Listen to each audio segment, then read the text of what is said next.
Masakit maiwang mag-isa.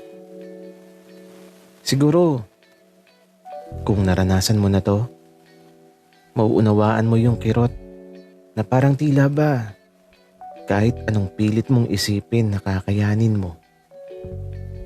Pero bibigay ka pa rin talaga pagdating sa puntong mga alaala na lang niya ang nakikita mo. Mga alaalang masaya sa nakaraan, subalit sa kasalukuyan ay tila ba sugat na di mo alam kung paano lilisan.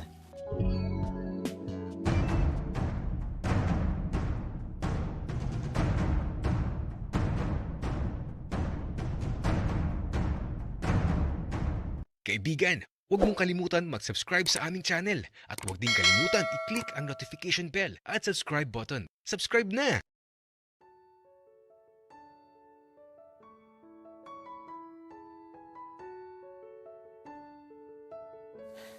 Pinagpapawisan talaga ako kahit napakalamig sa silid ni Daddy David. At wala talaga akong magawa kundi ang magpaubaya. Daddy, teka, di ko na kaya. Tama na. Arturo, nagsisimula pa lang tayo. Ayaw mo na kaagad? Daddy, nakikiliti talaga ako. Hindi ko na kaya. Arturo, yun nga ang gusto ko eh. Yung maging masaya ka lang. Kaya huwag ka nang mag-inarte. Gusto mo din naman to. Grabe naman si Daddy. Pero tama naman siya. Gusto ko din naman to. Kaya yan. Nagpatuloy na ulit siya sa ginagawa niya. Ako naman, para talagang kinakain ng buhay. Parang gutom na gutom si Daddy.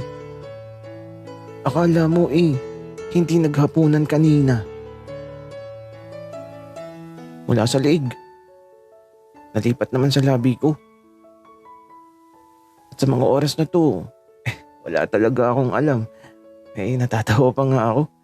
Kaya lang, napakaseryoso ni Daddy. Ang haba ng dilaw niyo na parang may sariling buhay. Ginalugad ang bibig ko Kaya ito, matapos yun. Lumipat naman siya sa dibdib ko. Unang dampi pa lang ng bibig ni Daddy. Tinutulak ko na siya papalayo. Kasi naman, grabe yung pakiramdam ko sa mga dibdib ko. Kakaiba Basta, hindi ko maipaliwanag. Kaya lang, ayaw akong pakawalan ni Daddy.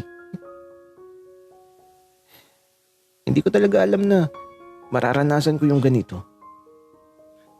Masaya pala. Kaya ito, nang matapos si Daddy, nahiga na siya. Tapos ako naman. Eto, sinabihan niyang pagkakataon ko na daw.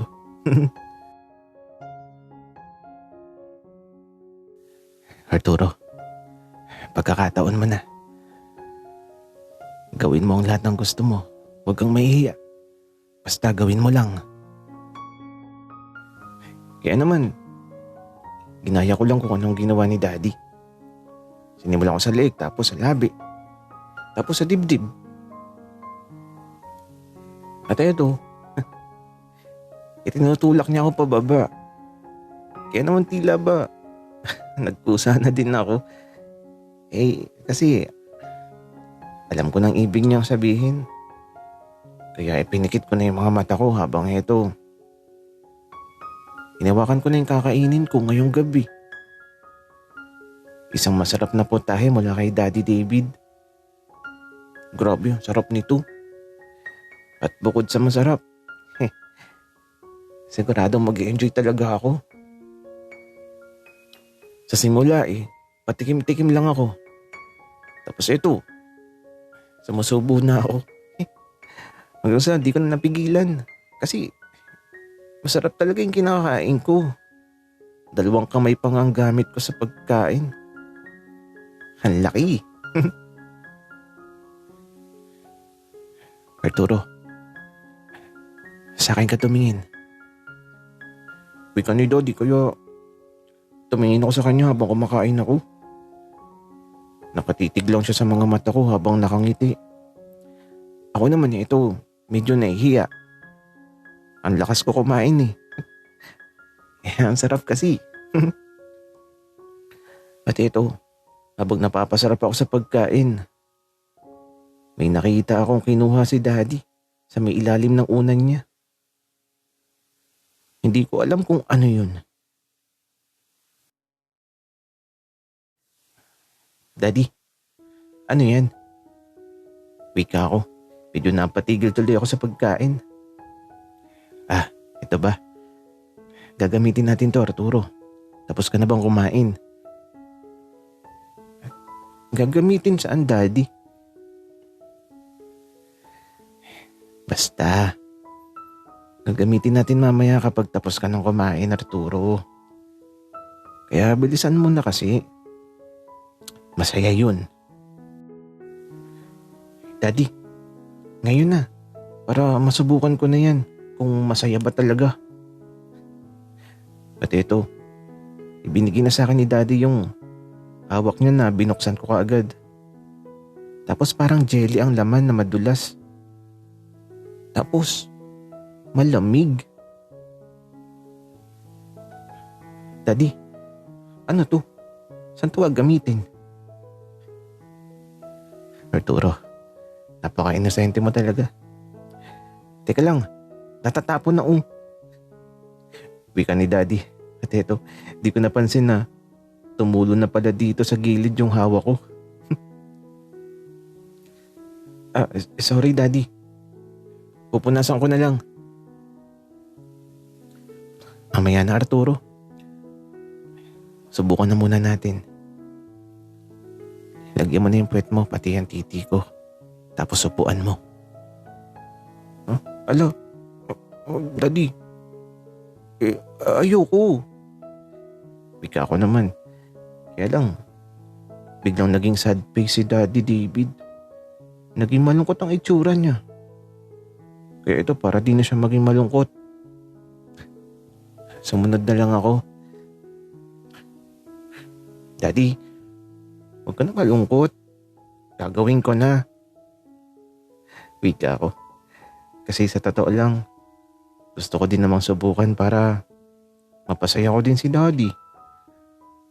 Kasi ako, sobrang pinasaya niya ako. At tinupad niya yung pangarap ko. Dati kasi pantasya ko lang talaga pero ngayon, sulit talaga. Wala na akong maihiling pa. Kaya naman, pasasayahin ko din si Daddy. Nang malagyan ko na ang mga dapat lagyan. Eto, nakangiti na ulit si Daddy habang yung kinakain ko kanina ayan. Hawak na niya na handa na sa laban. Arturo, dito ka sa gitna. Humakbang ka. Tapos para ka lang sumasakay sa kabayo.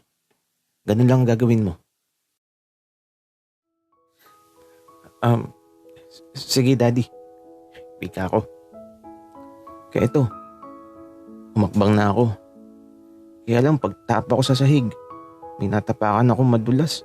Kaya ito, dumiretso bagsak ako sa gitna ni Daddy. At pagbagsak ko, nakaramdam ako ng sobrang sakit na mahapdi na di ko may paliwanag. Basta, pakiramdam ko, may biglang pumasok sa puwet ko. Hindi ako nakatayo kagad kasi naman, pinigilan ako ni Daddy. Arturo, huwag kang tatayo. Ang galing mo, pasok Binigla mo naman ako. Napakaangas mo. The best ka. Diyan ka lang. Umupo ka lang.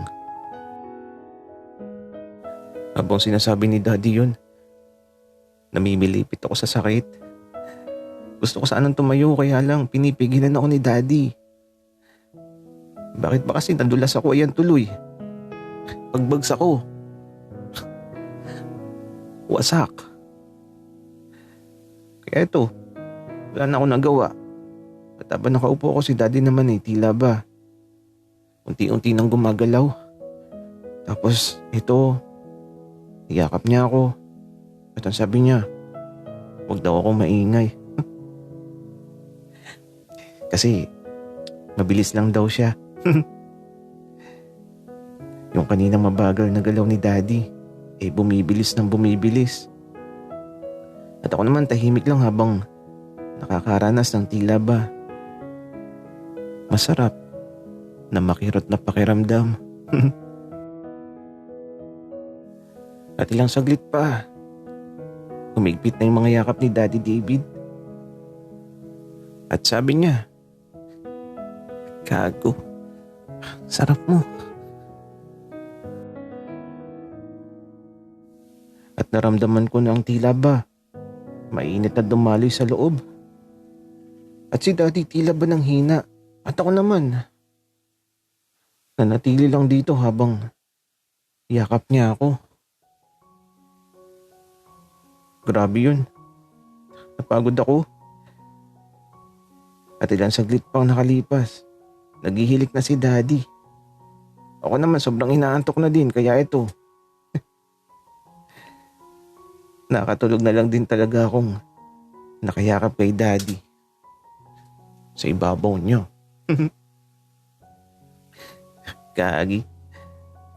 Nakatulog talaga kaming nasa loob pa yung titi niya. Hindi na naugot Umaga na lang siguro hugutin.